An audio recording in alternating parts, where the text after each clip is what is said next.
અંબાલાલ પટેલે અનુમાન મુજબ 16 થી 21 જૂન દરમિયાન રાજ્યના વિવિધ વિસ્તારોમાં પ્રી મોન્સૂન એક્ટિવિટી વધશે. આ સમયગાળા દરમિયાન જે ગાજવીજ તેવો પવન છૂટાછવાયા વરસાદની ઝાપટા જોવા મળી શકે છે. ત્યારબાદ 18 થી 28 જૂન વચ્ચે ગુજરાતમાં ચોમાસાની સત્તાવાર અને વધુ વ્યાપક એન્ટ્રી થવાની સંભાવના વ્યક્ત કરવામાં આવી છે. હવામાન વિભાગ દ્વારા જે ગુજરાત સહિત દેશમાં 21 રાજ્યોમાં ભારે વરસાદ, આકાશી વીજળી, તોફાની પવનો ફૂંકાતા આશંકા વ્યક્ત કરી 20 કલાકથી સમયગાળો પાડ્યો છે. જેને કારણે દરેક રાજ્યોમાં સાવચેત રહેવા માટે આઈએમડી દ્વારા સૂચના આપી દેવામાં આવી છે. હવામાન નિષ્ણાતો મતે વર્ષ જે ચોમાસાની ગતિ પર વિવિધમાં વૈશ્વિક પ્રદર્શન કરેલા હવામાન પરિબળો અસર જોવા મળી રહી છે.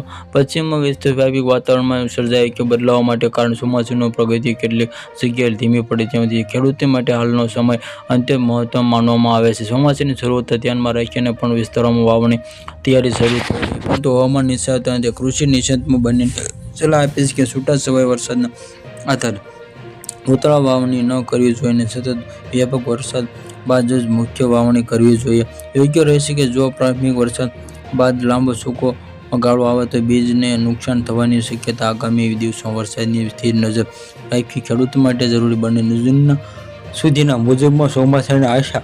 અંબાલાલ પટેલે જણાવ્યું અનુસાર જૂન મહિનાના અંતિમ સપ્તાહ સુધીમાં ચોમાસાની સિસ્ટમ વધુ મજબૂત બનશે અને બંગાળની અરબી સમુદ્ર સર્જામાં હવામાન પ્રણાલીને કારણે રાજ્યમાં મોટા ભાગમાં વરસાદનું પરિણામ વધુ થવાની શક્યતા. 23 થી 26 જૂન દરમિયાન ગુજરાતમાં વિવિધ ચોમાસાના દસ્તા જેમાં આગાહી કરવામાં આવેલી હાલની ગરમી ઉકળાટનો સામનો કરી રહેલા નાગરિકો માટે વરસાદ રાહત લઈને આવી શકે છે. ગુજરાતમાં આગામી દિવસોમાં તપાસ કરવામાં આવેલી શક્યતા છે કે જેમાં ચોમાસાની એન્ટ્રી દરમિયાન